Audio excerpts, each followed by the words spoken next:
ये notification annual board के द्वारा अप्रैल 2025 में जिन्होंने एग्जाम दे दिया है और जो रिजल्ट का वेट कर रहे हैं उनके लिए है। और ये नोटिफिकेशन जो अभी अपना एग्जाम अक्टूबर 2025 में देने वाले हैं उनके लिए है। और इन नोटिफिकेशन के अंदर ईएमए की लास्ट डेट, ईएमए और प्रैक्टिकल के मार्क्स और थ्योरी एग्जाम में जो चेंजेस किए गए हैं उनके बारे में है। और जो अपना एग्जाम अक्टूबर 2025 में देंगे उनकी एग्जामिनेशन फीस स्टार्ट कर दी गई। तो कैसे पे करना है और क्या क्या चेंजेस किए गए हैं मैं सब कुछ बताऊंगा।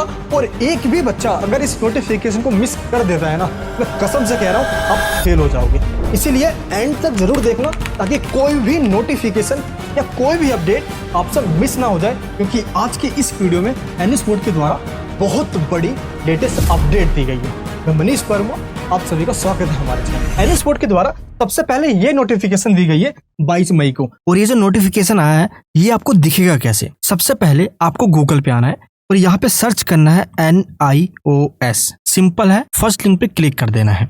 आपके सामने ये पोर्टल ओपन हो जाएगा। देखिए यहाँ पे लिखा होगा लर्नर्स कॉर्नर। इस पे जैसे टच करोगे नीचे आएगा एडमिशन लिखा हुआ, इस पे क्लिक कर देना। जैसे क्लिक करोगे आपके सामने ये ऑप्शन आ जाएगा और यहाँ पे देखिए सबसे टॉप पे लिखा होगा ऑल नोटिफिकेशन।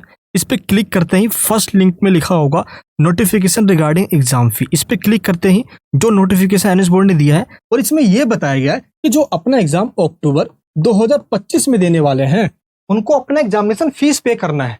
जब आप एडमिशन लेते हो तो सिर्फ रजिस्ट्रेशन फीस पे करते हो, एग्जामिनेशन फीस अब आपको पे करना है, जिसकी डेट डिक्लेयर कर दी गई है 24 मई से लेकर 23 जून तक आप अपना एग्जामिनेशन फीस पे कर सकते हो, जिसमें आपको कोई लेट फीस नहीं देना होगा। 23 जून के बाद अगर आप पे करोगे तो आपको 150 रुपये पर सब्जेक्ट लेट फीस देनी होगी। यानी कि 3 जुलाई तक आप पे कर सकते हो लेकिन लेट फीस देनी होगी। और 3 जुलाई के बाद करोगे तो 1600 लेट फीस लगेगी। इससे पहले ही कर देना है।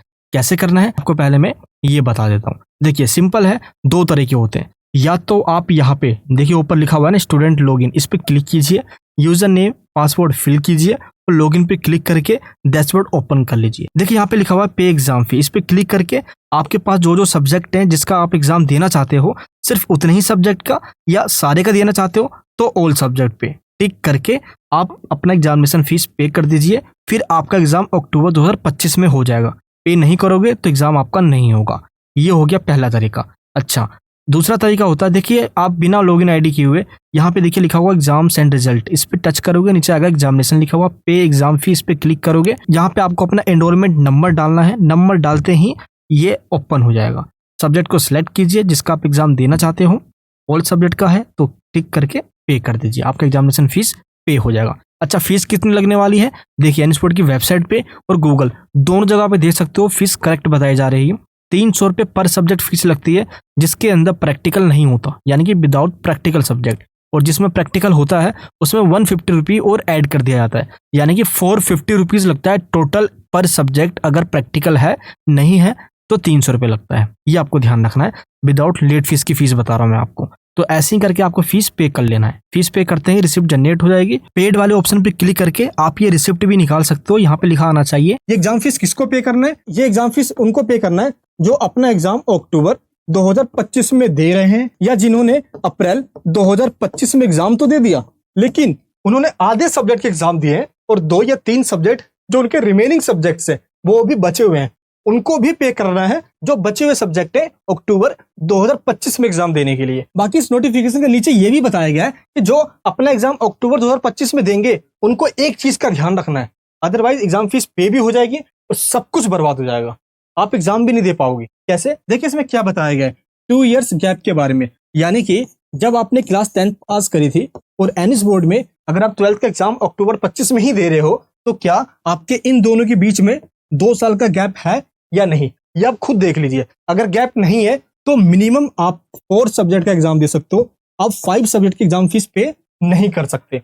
5 की पे कर देते हो तो हॉल टिकट नहीं आएगा और फिर आपको दिक्कत आएगी। अगर 10th और 12th के बीच में 2 साल का गैप है तो आप सारे सब्जेक्ट का फीस पे कर दीजिए, कोई दिक्कत नहीं है। बाकी जिनका गैप नहीं है उनको आधे सब्जेक्ट अक्टूबर में और बचे हुए सब्जेक्ट नेक्स्ट ईयर अप्रैल 26 में देना होगा। तो आपको पता कैसे चलेगा, मान लो आपने क्लास 10 पास करी है 2023 में और 25 में आप दे रहे हो क्लास 12 का एग्जाम, तो आप अपने ऑल सब्जेक्ट का एग्जाम अभी दे सकते हो अक्टूबर 25 में। अगर 23 में पास नहीं किया, आपने 24 में पास किया है, तो आप ऑल सब्जेक्ट का एग्जाम नहीं दे सकते। आप मिनिमम 4 सब्जेक्ट का ही एग्जाम दे सकते हो या 3 सब्जेक्ट का दे सकते हो, बाकी बचे हुए एग्जाम नेक्स्ट ईयर देना होगा आप, ये ध्यान रखना। अच्छा, इस नोटिफिकेशन के नीचे एक लाइन में ये लिखा हुआ है कि जिन्होंने अप्रैल 2025 में एग्जाम दे दिया है और बाई चांस अगर आपके पेपर मिस हो गए हैं, प्रैक्टिकल छूट गया है, या आप अपसेंट हो गए थे, या आपको लगता है कि मेरा पेपर सही नहीं गया है, मैं ये दोबारा देना चाहता हूं, तो आपके लिए अलग से पोर्टल ओपन किया जाएगा जब आपका रिजल्ट आ जाएगा। उसके बाद आप अपना भी एग्जामिनेशन फीस पे कर सकते हो अक्टूबर 2025 के लिए, बस ये आपको ध्यान रखना है। अच्छा, आपका रिजल्ट कब आने वाला है? मैंने आपको बताया है ना, 20 जून को दोस्तों आपका रिजल्ट आ जाएगा। अगर डेट में आगे पीछे कुछ चेंजेस भी होता है तो मैं सबसे पहले आपको इन्फॉर्म कर दूंगा। इसके बाद एक बार ये नोटिफिकेशन देख लीजिए, जो अपना एग्जाम अक्टूबर 2025 में देंगे उनको अब अपना टीएमए यानी कि असाइनमेंट सबमिट करवाना है। ये जो आप रिजल्ट देख रहे हो ना, इसमें 3 चीजों के मार्क्स ऐड होते हैं। सबसे पहला जो मार्क्स होता है ये टीएमए का ही होता है। अब बारी है असाइनमेंट सबमिट करवाने की। टीएमए के क्वेश्चंस आ चुके हैं, कई सारे स्टूडेंट्स ये सोच रहे हैं कि टीएमए के क्वेश्चंस कब और कैसे मिलेंगे। देखिए, आपको क्या करना है, 2024 और 25 सेशन का जो टीएमए है, यही वाला टीएमए बनाना है जो अपना एग्जाम अक्टूबर 2025 में देने वाले हैं। मान लो कि आपके आते सब्जेक्ट के एग्जाम अक्टूबर 25 में होंगे और बाकी बचे हुए एग्जाम आपके 2026 में होंगे, तो ये आपकी मर्जी है। आप चाहो तो इसी टाइम सारे सब्जेक्ट का टीएमए बना के अपलोड कर सकते हो। बस नेक्स्ट ईयर आपको सिर्फ एग्जाम देना होगा। अगर आप चाहते हो कि नहीं मैं नेक्स्ट ईयर ही दे दूंगा, तो आप नेक्स्ट ईयर ही सबमिट कर लेना, कोई दिक्कत नहीं है, ये आपके पास ऑप्शन होता है। अच्छा, तो टीएमए कैसे सबमिट करना है, कब करना है, ये आपको मैं बता दूं। टीएमए अपलोड होने स्टार्ट हो चुके हैं, तो आप सोल टीएमए लेके बनाइए और डैशबोर्ड पे अपना अपलोड कर दीजिए। जैसे देखिए यहाँ पे लिखा हुआ है ना, एक एक करके आपको अपने सारे सब्जेक्ट का टीएमए अपलोड करना है, जिसकी लास्ट डेट है 31 जुलाई 2025। तो 31 जुलाई लास्ट डेट है, अभी आपके पास टाइम है, अच्छे से बनाइए। सबसे पहले बनाना कैसे, सिंपल है, गूगल पे आइए और यहाँ पे लिखिए एनओएस टीएमए क्वेश्चन। ये फर्स्ट लिंक पे क्लिक कीजिए, थोड़ा स्क्रॉल डाउन कीजिए, ये देखिए ये रहे सारे सब्जेक्ट के क्वेश्चन। जो जो आपके पास सब्जेक्ट है, डाउनलोड कीजिए क्वेश्चन को और उसको A4 साइज की शीट पे लिख लीजिए। स्कैन करके ये जो आपका है ना पोर्टल, देखिए यहाँ पे लिखा है अपलोड टीएमए, यहाँ पे आपको सबमिट करवाना है।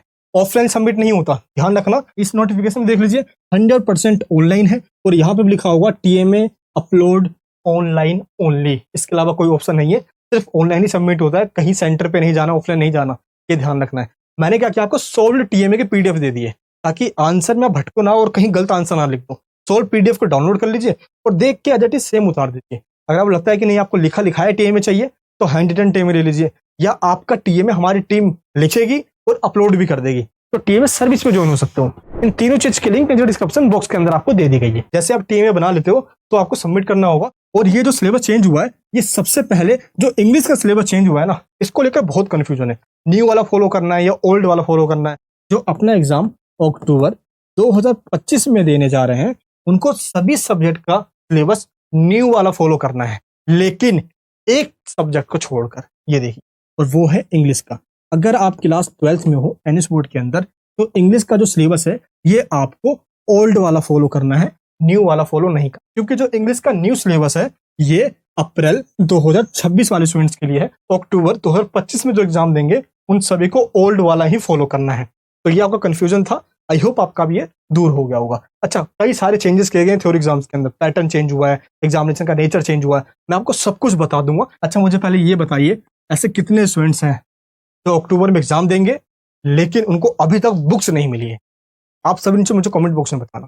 पता है मैं ऐसा क्यों कह रहा हूँ, क्योंकि लास्ट ईयर के बच्चों को भी यही दिक्कत आई और मैं 10 साल से काम कर रहा हूँ, मैं हर साल यही देख। फिर क्या करता हूँ, एंड में जो आप कमेंट करते हो उसका स्क्रीनशॉट लेता हूँ, रिपोर्ट बना के आगे सबमिट कर देता हूँ। तो आपको एक काम करना है, नीचे कमेंट बॉक्स में बताना है, और इंपॉर्टेंट क्वेश्चन हो गया, नोट्स हो गए, सब कुछ आपको दिया गया है, लिंक डिस्क्रिप्शन बॉक्स के अंदर।